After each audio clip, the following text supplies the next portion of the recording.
बोलो साईनाथ महाराज की जय। प्रिय भक्तों, अब हम कुछ साईं बाबा के भक्तों और साईं बाबा की लीलाओं का सारांश में वर्णन करते हैं। निवृत्ति पाटिल का जन्म और पालन पोषण शिरडी में हुआ। उन्हें बचपन से ही साईं बाबा का सानिध्य प्राप्त हुआ। निवृत्ति पाटिल का भी कुछ समय पश्चात बाबा के महासमाधि लेने के बाद उनका भी देहांत हो गया था। मृत्यु से कुछ समय पूर्व पाटिल को अपने खेतों में अनाज से भूसी निकालने वाली मशीन की सख्त ज़रूरत थी। वे मशीन खरीदने कोपर गांव स्थित व्यापारी के पास गए। शोरूम के एजेंट ने उन्हें जानकारी देते हुए बताया, पहले ग्राहक को अपना नाम व पता पंजीकृत करवा अपनी बारी आने की प्रतीक्षा करनी पड़ती है। उन्होंने मशीन का पूरा विवरण देते हुए उसकी कीमत 1100 रुपये बताई। निवृत्ति पाटिल को मशीन बहुत जल्दी चाहिए थी, इसलिए वे सीधे किर्लोस्कर वाड़ी चले गए। पाटिल अपने दो मित्रों के साथ किर्लोस्कर कंपनी के मालिक श्री शंकर राव से मिले। पाटिल ने उन्हें अपने आने का कारण बताया।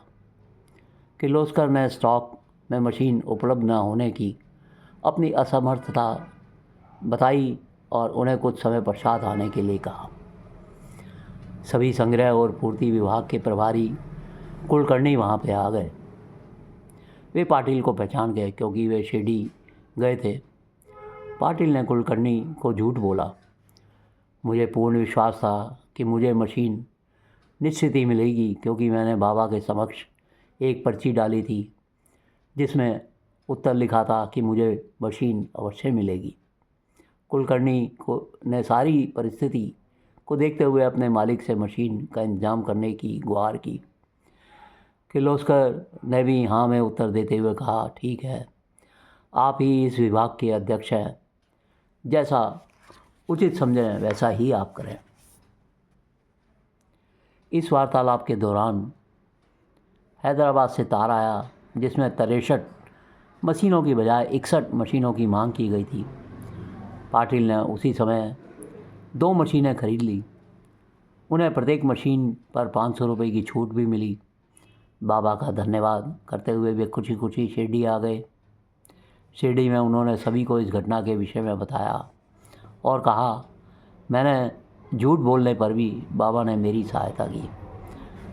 बाबा दृढ़ता से झूठ न बोलने की आज्ञा दिया करते थे।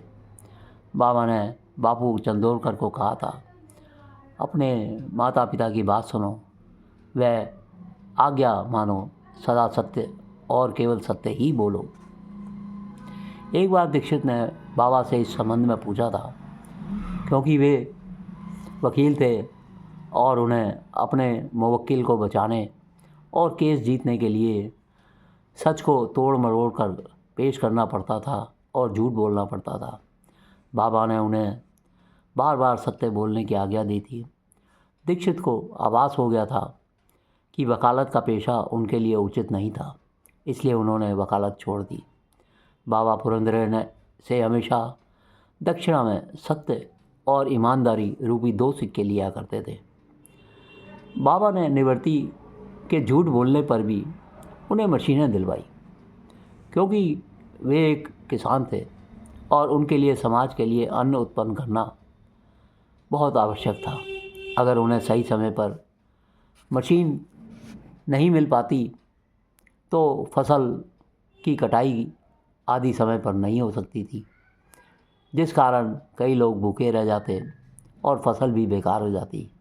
इसलिए समाज के हित को ध्यान में रखते हुए बाबा ने उनकी यह इच्छा पूर्ण की।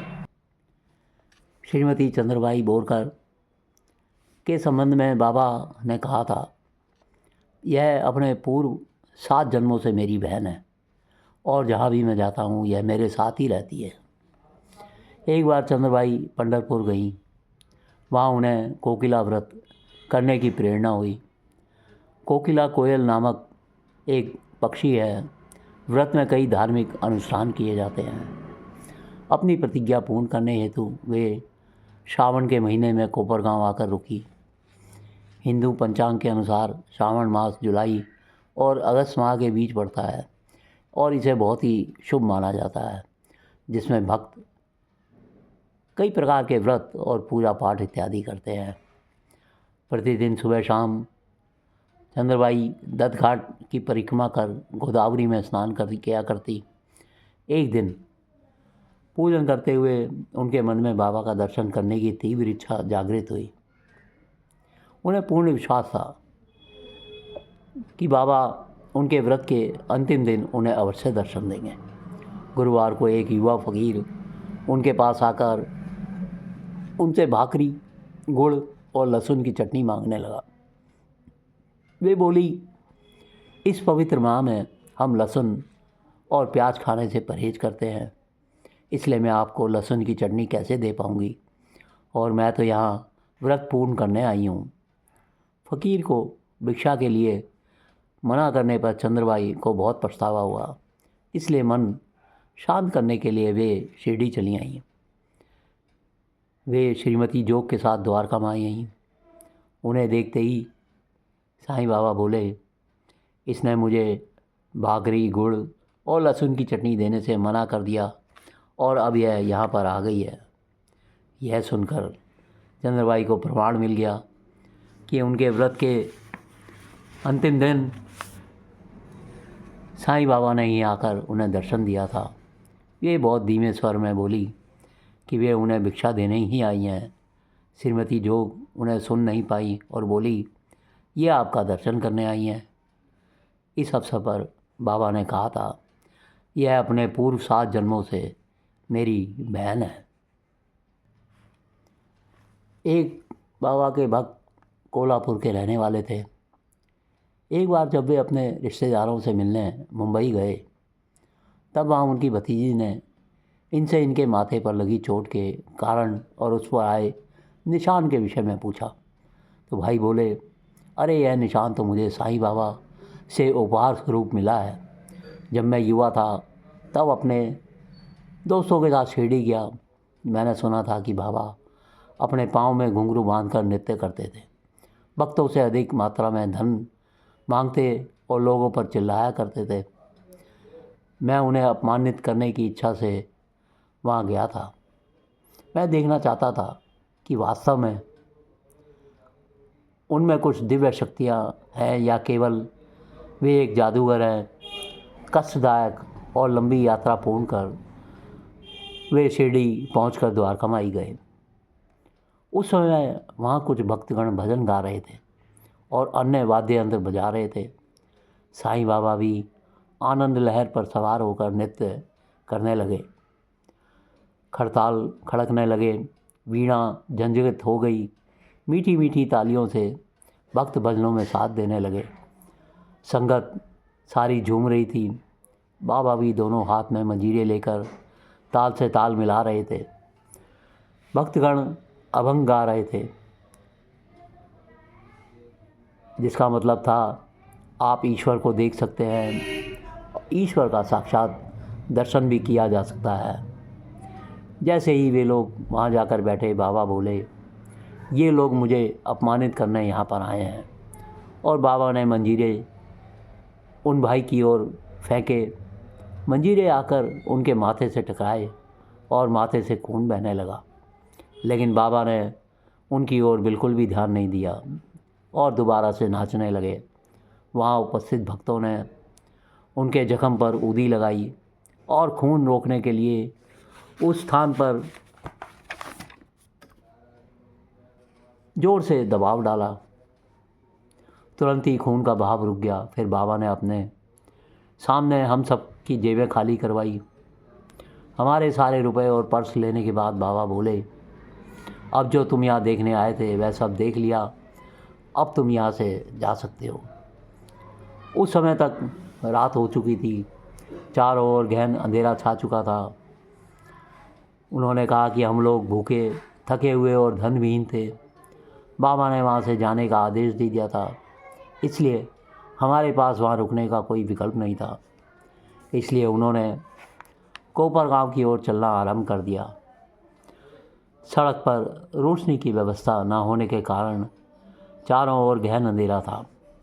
प्रकाश के अभाव में वे रास्ता भटक गए। इस मुसीबत की घड़ी में बाबा पर दृढ़ विश्वास कर उन्होंने उन पर अपना सारा भार डाल दिया और मार्ग में आगे बढ़ते चले गए। अचानक हमने पत्थर पर किसी को बैठकर चिलम पीते हुए देखा। उन्होंने कहा कि मैं उनकी ओर गया और बोला, बाबा, हम रास्ता भटक गए हैं, क्या आप हमें स्टेशन का मार्ग बताएंगे? हम आपके बहुत आभारी रहेंगे। बाबा ने उनका हाथ पकड़ा। वह बर्फ़ की तरह ठंडा था और बाबा के हाथ पकड़ते ही उन्होंने कहा कि मैं कांपने लगा। बाबा हमारे साथ 5 कदम चले और कोपरगांव स्टेशन हमारे बिल्कुल सामने था। बाबा बोले, अब मैं वापस जाता हूँ, आगे मार्ग मत भटकना। ऐसा कहकर वे अदृश्य हो गए। उसी क्षण मेरी अज्ञानता और अहंकार सब जलकर राख हो गए। उन्होंने कहा, साईं द्वारा भाई का हाथ पकड़ना उसे महान ब्रह्म ज्ञान की दीक्षा देने का प्रतीक है। साईं के स्पर्श से उनकी ऊर्जा शक्ति आज्ञा चक्र तक पहुंची। वह उनके आध्यात्मिक पुनर्जन्म का सूचक थी। जीवन में नव चेतना का संचार हुआ, जिससे उसके भीतर विवेक जागृत हुआ। वह अपनी आत्मा की आवाज़ को सुन पाया, समझ पाया कि क्या सही है और क्या गलत। साईं की अनुकंपा से उसके भीतर उज्जवल प्रकाश प्रकाशित हुआ। हृदय प्रफुल्लित एवं आत्मा आनंदित हो गई। मन की बोझिलता भी जाती रही। चित्त रूई सा हल्का हो गया। अनहद की घंटियाँ बज उठी। उसके पोर पोर में दिव्य तरंगें दौड़ने लगी। प्रिय भक्तों, जब जीवन में सद्गुरु का पदार्पण होता है तो अंतरात्मा का सूर्य प्रदीप्त होने लगता है।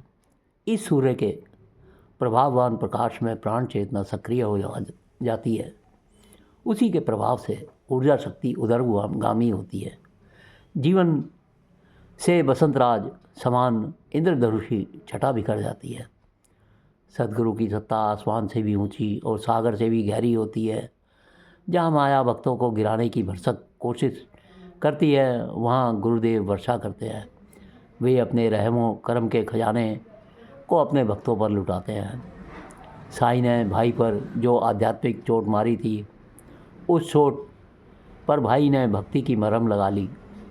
अगर उस चोट को भाई हरा रखते तो अहंकारी स्यानेपन से हमेशा हृदय में तर्क वितर्क के दर्द की टीस उठती रहती।